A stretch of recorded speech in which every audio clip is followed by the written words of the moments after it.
भोरमध्ये भाजपमध्ये पहिलं बंड या ठिकाणी झालेलं आपल्याला पाहायला मिळतंय। आज उमेदवारी अर्ज माघार घेण्याचा दिवस होता।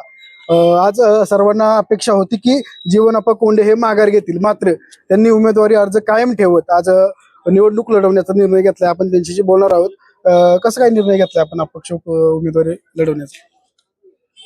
माझ्यासारखा कार्यकर्ता या ठिकाणी 2017 पासून 26 पर्यंत भारतीय जनता पार्टीत काम करतोय आणि अपेक्षितच होतं की मी अध्यक्षपद असेल किंवा जिल्ह्याचे उपाध्यक्षपद असेल, त्याच्यानंतर पुणे जिल्हा नियोजन समितीचं पद असेल, या सर्व पदावर काम केले आणि ते काम करत असताना तालुक्याच्या विकासासाठी भरघोस असा निधी उत्पन्न करून आणलाय। त्यामुळं मला वाटत होतं उमेदवारी मिळेल, उमेदवारी मिळली नाही। त्यामुळे मी नाराज होऊन माझा बंडखोर अर्ज भरून या ठिकाणी उद्यापासून प्रचाराला सुरुवात करतोय। मला त्या ठिकाणी निवडणूक आयोगानं कबशीचं चिन्ह दिलेलं आहे। तुम्ही अपक्ष उमेदवारी अर्ज दाखल केलाय, मात्र 2017 पासून आपण भारतीय जनता पक्षाचं काम करताय। आपण भोर तालुका अध्यक्ष म्हणून काम केलंय, आज आपण जिल्ह्याचे उपाध्यक्ष म्हणून काम करताय। आपल्याला उमेदवारी मिळणं हे सर्व जुन्या भाजपच्या कार्यकर्त्यांचं आग्रह होता, मात्र आपल्याला उमेदवारी मिळाली नाही। कुणामुळे मिळाली नाही?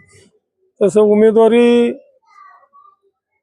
देण्याचे अधिकार पक्षश्रेष्ठींनी इथल्या स्थानिक नेतृत्वांनाच दिले होते, पण स्थानिक नेतृत्वांनी कुठल्या निकषावर उमेदवारी दिल्या हे आम्हाला बी कळलं नाही। त्यामुळे नाराज होऊन आम्ही या ठिकाणी बंडखोरी करत आहोत। कार्यकर्त्यांची खतखत बाहेर येते। आपण 2 दिवस पाहतोय की सोशल मीडियावर भाजप पक्षाचे जे ग्रुप आहेत त्या ग्रुपवर सध्या सगळे कार्यकर्ते व्यक्त होत आहेत।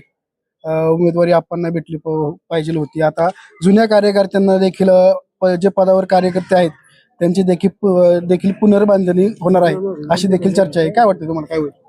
जुने कार्यकर्ते सर्व संपर्कात आहेत माझ्या। सर्वजण त्या ठिकाणी वेळू नसरापूर गणातील प्रचारासाठी पाहुण्यारावळ्यांना मित्रपरिवाराला फोन करून सर्व कार्यकर्ते मला त्या ठिकाणी सहकार्य करणार आहेत। मतदारांना काय आवाहन कराल तुम्ही? की माझं मतदारांना एकच आव्हान आहे की माझ्यासारख्या कार्यकर्त्यांनी तळमळीने आपल्या तालुक्यातील जनतेची किंवा आम जनतेची सर्वांची सेवा केलेली आहे। आपण सर्वांनी मला एकदा जिल्हा परिषदेमध्ये सदस्य होण्याची संधी द्यावी। मी अजून जोमाने ताकदीने काम करीन। नक्कीच आपल्या बरोबर होते जीवनाप्पा कोंडे यांनी आपल्यासमोर एक खतखत व्यक्त केली की निष्ठावंत कार्यकर्त्याला डावलून या ठिकाणी भाजप पक्षाने उमेदवारी ही आयात उमेदवारांना दिली आहे।